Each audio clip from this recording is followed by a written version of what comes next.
Welcome back, guys! In this lesson, we are going to implement our timer. So let's jump right in. First off, we are going to tackle the UI. So let's enable our game panel right here.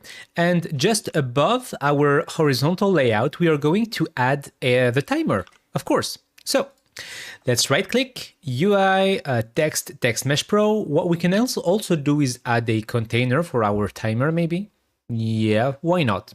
So let's first write timer text. There you go. It will look something like 0010 seconds. Okay, so we can change the font to Helvetica. Center the text. There you go. And you know what? I'm just going to right click and create an empty parent. This is going to be our timer container. We want to anchor this to the top. So maybe just a bit below the notch right here. Yep, somewhere around here. Let's add an image for the container.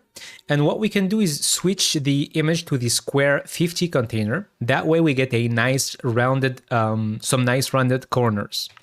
So let's set this to 2. Okay, maybe we can turn the color to blackish with a bit of transparency. There you go. So that our timer pops up.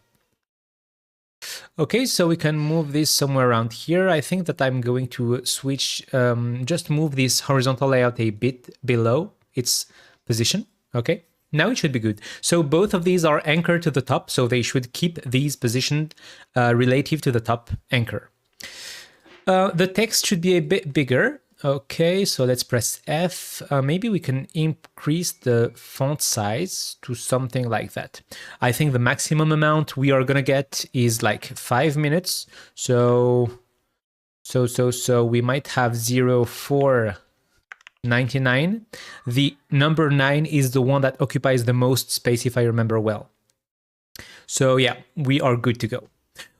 Keep in mind that we can keep or use this material or the outline material. You decide. Because we've got a nice black background, I think that I'm going to stay with this one, the simple one.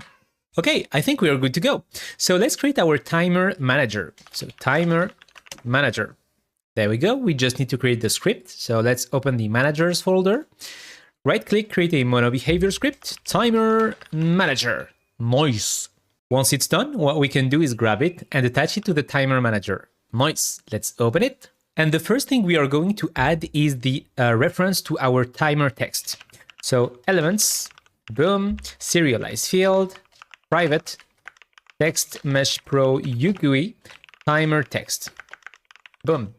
Let's of course add the TM Pro library. There you go. And we can start with our timer. So when do we want to start our timer? Well, whenever the level starts, of course. So we've got two possibilities here. We can either implement the iGameStateListener interface, or we can jump to the level manager, and we know that we've got an action that is triggered whenever we spawn the level. So this might be the best way to implement the timer in our case. Why? Because the level right here, the level script actually, will have a float or an integer as the duration of the level or the max duration of the level, the timer actually, okay? So that each level can have a specific amount of time to be completed. This is going to help you make your levels be kind of different from one another. So let's hold Control and click the level here. We are going to add a new settings maybe, yeah, settings header. Serialize field, private integer duration, and public int duration property. There you go. Now we can jump back to our timer manager, remove the comma. We are actually going to implement the interface, but let's do things one by one. Let's add the awake method. Boom. Level manager dot I think it was level spawned, yeah, plus equals on level spawned. There you go. Let's also unsubscribe. Boom, like so. Boom, and create the method. Perfect. Let's remove the start and update method for now, because right here we've got our level.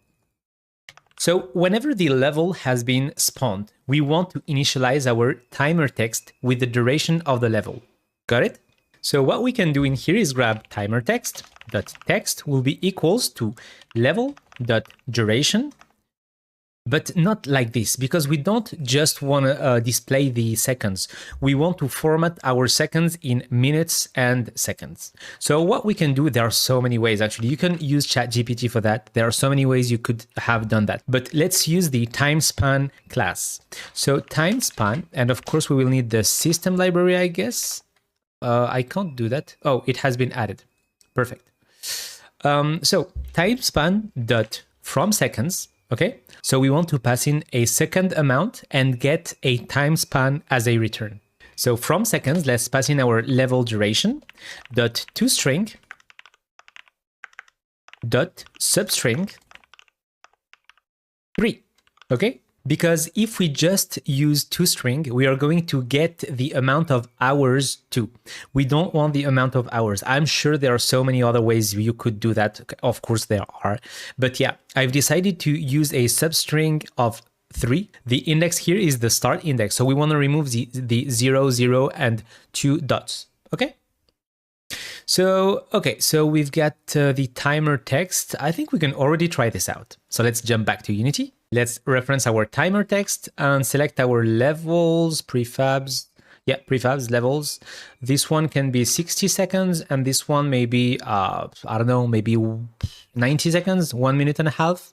What you can do is also do something like how many minutes? 5 minutes times 60 and add the amount of seconds plus 30 if you want to add 30 seconds. So in our case, we've said 90 seconds for this one and 60 seconds for this one. So let's hit play and see what happens. All right, if I hit play, boom, I've got 1 minute for this one. Nice. Let's actually complete it and see if the other one displays 1 minute and a half. And it does. Really cool. Awesome. So that's the first step. Next, what we want to do is actually start our timer in some way. So one way we could do this is storing the amount of seconds of this level. So all the current timer, private int, let's say timer, or you could call it current timer, okay? And right here, current timer will be equals to level.duration. So we can actually use this right here if we want. And we are going to reuse this method right here whenever we update the timer. So it's a good practice to store it in its own method. Private string, maybe seconds to string, something like that, int seconds. And we can simply return this with the seconds. There you go. Then we can use it here with the current timer. Okay. And we can finally start our timer. So start timer. Perfect. How can we start our timer? There are so many ways we could do that. But one way I like to use, so you could use the update method to decrement the timer over time. But what I'm going to do is use the invoke repeating method. So invoke repeating. This method will be invoked repeatedly every repeat rate seconds from time. Okay, so first off, the first argument is the method name. We want to call update timer from time 0. So at the start, whenever we start calling this timer, and every second. So we want to diminish or decrement the timer every second. Again, here it's a personal choice. If you want to display the milliseconds, the centiseconds, it's a better option to use the update method. Otherwise, what you could do is just update the value or call the method every .1f second. Okay. So private void update timer, boom.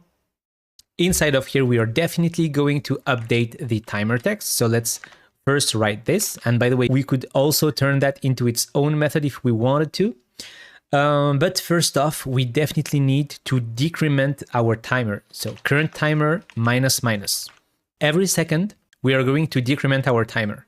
After that, what we can do is check if the timer is elapsed, if our duration is elapsed, if we should trigger the level complete. So if current timer is less or equals to 0, then we can call the timer finished method. So let's implement this one. Timer finished. There you go. Inside of here, we are going to stop the timer. And to stop the timer, because we've used the invoke repeating method. We can simply call cancel invoke with the name of our method. So update timer. Let's grab it, drop it here to make sure that we have no typo in here. And we can also trigger the game over. Game manager, sorry, .instance.set game state, egame state.game over. Okay, it's over for our player. I think we can try this out. Yep, we are triggering the game over. We've got everything to give it a shot. So there is still one thing we need to do. We need to pause or stop the timer whenever we reach the level complete, or later on maybe pause the game.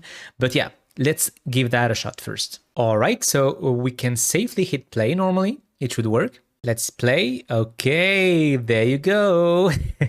Awesome. So now the timer is going down. What we can do to try this out is open the project settings window, time right here, and increase the time scale to something like maybe 50. Boom. Okay, 1 second. 0. Game over. Awesome. That is so cool.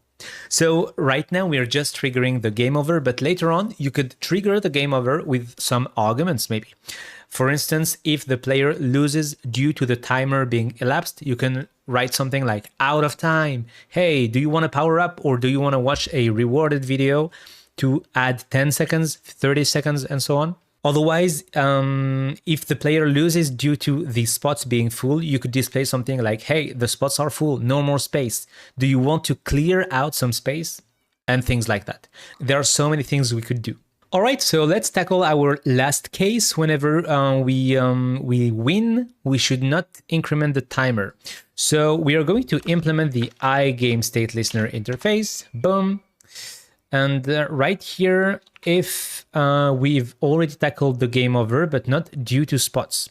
So if GameState equals GameState.levelComplete or GameState equals GameState.GameOver, what we want to do is stop the timer. Okay, so just cancel invoke update timer.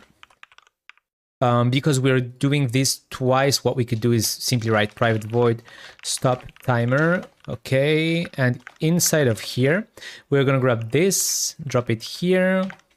Okay, just refactoring a bit while I'm here. So stop timer, there you go. Same thing here, we can call the stop timer method. Okay, that's better. What we can also do is update the timer text. Okay, right here. Update timer text or timer UI. Boom, private void, not this, but update timer text. Paste this in here, grab this one, drop it here, and call it. Perfect. That is so cool. Okay, so I think we are good to go. Now let's give that a shot. So let's hit play. Let's play the game. Okay, what we can do to check if it's working is switch to debug mode. So we've got our current timer, current. Oh, don't tell me that I forgot a T. I did forget a T. I did forget. Okay, anyway. So what we can do is fill the spots. So 1, 2, 1, 2, 1, 2, and 1. Boom, game over. Perfect, the timer has stopped. What if we win? So let's select our timer manager again, 85. So let's start bomb and cubes. Boom, 80 seconds, and it has stopped. Really cool. I think this is it for our timer. In the next one, what we can do is add the sound effects. So see you there.